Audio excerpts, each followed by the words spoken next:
Inkonsistensi sola scriptura sebagai kitab suci. Katolik selama-lamanya amin, selama-lamanya amin Katolik. Inkonsistensi sola scriptura terdapat pada pengakuan akan kitab suci sebagai kitab suci yang telah dikanonkan melalui konsili dan para paus sebagai yang diinspirasi oleh Roh Kudus, dan pada saat yang sama penolakan terhadap konsili dan otoritas gereja atau paus. Ibarat sebuah novel, kita hanya membaca novelnya secara bersama-sama, tetapi pada saat yang sama ada yang tidak mau mengakui penulis novelnya dan hanya mau membaca isi novelnya saja. Tidak menjadi penting penulisnya siapa.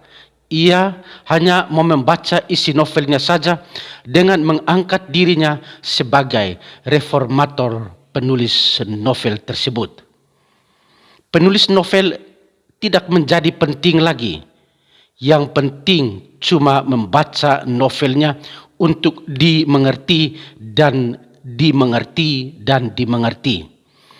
Ini bisa juga disebut sebagai claimer atau copyright bila setiap orang mengabaikan sang penulis novel.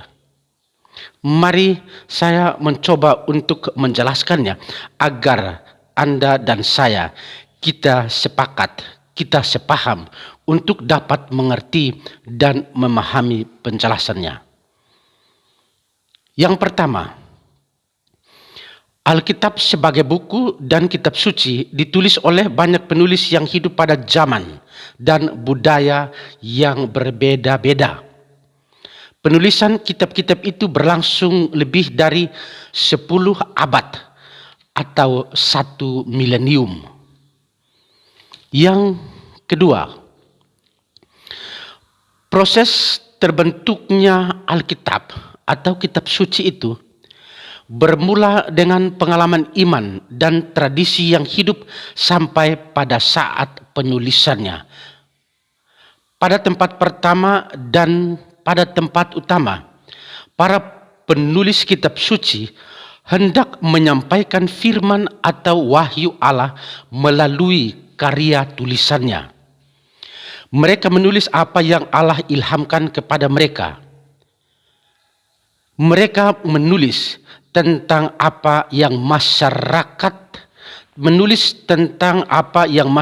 itu percaya demi kepentingan jemaat. Mereka menulis dari iman ke iman. Bandingkan Roma bab 1 ayat 17.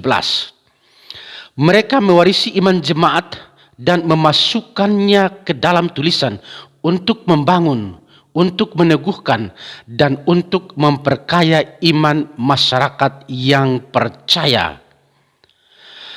Pengalaman dan tradisi iman ini ditulis untuk dipelihara selamanya agar berfaedah bagi segala bangsa pada segala zaman.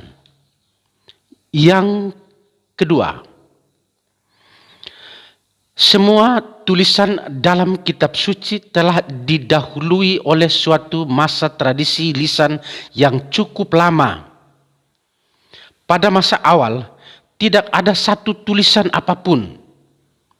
Kata-kata para nabi misalnya, atau nyanyian-nyanyian pemazmur, dan Injil Yesus Kristus merupakan firman Allah dalam bentuk lisan yang diturunkan dari mulut ke mulut melalui tradisi.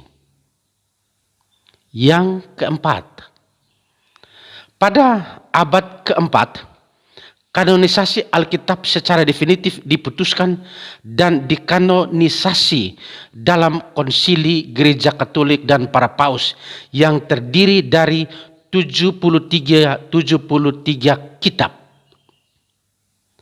Gereja Katolik dengan otoritasnya melalui konsili menetapkan secara definitif dan memastikan mana kitab-kitab yang merupakan ilham Roh Kudus dan mana kitab-kitab yang bukan merupakan ilham dari Roh Kudus. Tanpa gereja Katolik dan otoritasnya melalui konsili ini, kita tidak dapat memastikan dengan pasti mana yang benar dan mana yang salah. Inilah yang disebut dengan kanonisasi kitab suci melalui konsili gereja Katolik dan para paus yang diakui sampai saat ini, 73 kitab suci. Jadi, kanonisasi kitab suci bertujuan untuk mengetahui mana buku-buku yang menjadi sumber iman dan mana yang tidak. Buku-buku yang termasuk dalam kanon kitab suci menjadi pedoman pokok untuk iman Kristiani. Dan yang kelima, membaca Alkitab dan menafsirkannya secara pribadi tanpa pengakuan terhadap konsili, sama dengan Anda membaca novel tanpa mengakui penulisnya. Sama dengan Anda membaca novel tanpa mengakui penulisnya. Anda menjadi penulis baru dari novel itu. Anda hanya membaca, mengangkat diri sebagai penulis novel. Sedih sekali kan? Anda bisa kena hak cipta tanpa pengakuan terhadap penulis novelnya dengan mengangkat diri sebagai reformator penulis novel. Penulis novel harus diakui sebagai inspirator dan bukan Anda pembaca sebagai inspiratornya. Sama juga dengan kitab suci. Inkonsistensi sola scriptura sebagai kitab suci terletak pada pengakuan terhadap kitab suci dan pada saat yang sama penolakan terhadap konsili dan para paus. Harap dimengerti. Katolik, selama-lamanya amin, selama-lamanya amin. Katolik, Anda waraskan?